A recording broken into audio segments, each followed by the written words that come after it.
Hey everybody, Dr. Greg here. Thank you for joining me on another episode of the Dr. Greg Show, continuing down our journey of the world of perimenopause and all things that can come alongside of it. And we've talked about salt cravings, we've talked about brain fog. Today's episode is why you may feel flat emotionally.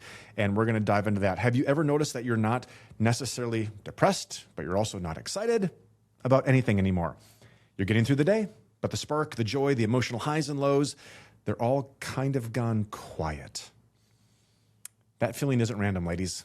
And today I want to explain what your body's trying to tell you. Again, we love doing these conversations. My heart behind them is to empower. My heart is to be like your trusted advisor that gives you information that I've learned in 25 years of being in the trenches, things that our team has served thousands and thousands of patients with. And even if you don't become a patient of ours, which is not the goal of the podcast, it is to empower you. So subscribe, follow, share the episodes. That is our heart inside of this. So here's the outline of this. We want to actually normalize the experience, right? Like one of my friends always says to me, Greg, grace to you, right? Many women say, I'm not necessarily depressed, but I'm not happy either, right? Flat emotions with no like emotional oomph or strength. This is often a sign that the nervous system has been in survival mode for too long. The physiology of flat emotions, here it is. Hormones don't just affect cycles, they affect neurotransmitters. Those are those chemicals that are mostly made in your gut that go into your brain, and things like serotonin and epinephrine and norepinephrine, oxytocin, dopamine, these wonderful God-designed hormones that are designed to make us feel zest, feels, love, acceptance, anger, right? All of those things are part of that. Estrogen supports serotonin and dopamine signaling. Progesterone supports calm, safety, emotional resilience. Cortisol imbalance, it blunts because your brain literally is trying to protect you. This often involves cravings and fatigues, right? Emotional flatness is often late stage depletion, not the first. Okay. Actually, first, I would say that people are like, super emotional, right? They're like snappy, edgy, or like low lows, high highs.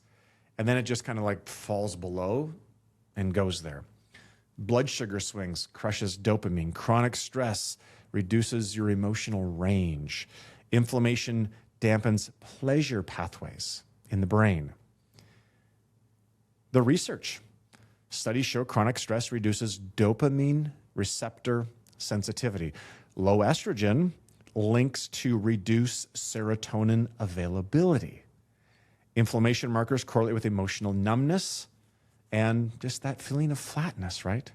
This is not who you are. I need to say this. This is not who you are. Your joy didn't disappear. Your body just downregulated to survive. Numbness is adaptive. It's not a failure. Remember, I've always said the body responds appropriately to its environment. And here's the thing. You've had labs. You've been to your doctor. They've told you you're normal. And here's what I need to say about that. Normal isn't optimal. Normal labs does not mean that they're optimal, okay? What actually restores emotional depth? Let's give some nuggets here, okay? Stabilizing blood sugar. I have talked about this for many previous episodes. Stabilizing blood sugar, 20 to 30 grams of protein with each meal, healthy fats with each meal, watching the refined carbohydrates, supporting adrenal rhythm.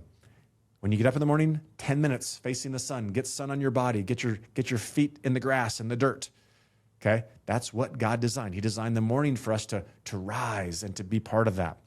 Reducing our inflammatory load, right? White things, white sugar, white bread, white flour, a lot of those things can cause inflammation, processed, ultra-processed foods especially. And then restoring hormonal communication. That this is not forcing hormones. The point of this is not you need to go take a bunch of hormones. You need to stick pellets in your butt. You need to put troches everywhere. Now, there's a time and place for that. But if the body can't receive those things, then it's really tough for them to work. So here's some takeaways. A little bit shorter episode today. Emotional flatness is often a biological signal, not emotional Weakness, hormones, stress, chemistry, and inflammation directly affect how you feel. Numb, ladies, numb doesn't mean broken. It means your body's been protecting you. And then here's a scoop. When physiology improves, emotions follow. The body wants to heal, ladies. The body desperately wants to heal. So if this episode has described you, check out the show notes. There's going to be all kinds of links inside of there. The goal, again, is to come alongside of you. So in the next episode, we're going to talk about simple, natural ways to rebalance hormones. Not hacks, not extremes, but foundational ways to balance those hormones. Again, thank you for joining me today. Subscribe, share, and we are excited to come alongside and bless you, because women, I know that when I bless you, I bless your family, I bless generations. And that's why I do what I do. Take care. Have a great day. God bless.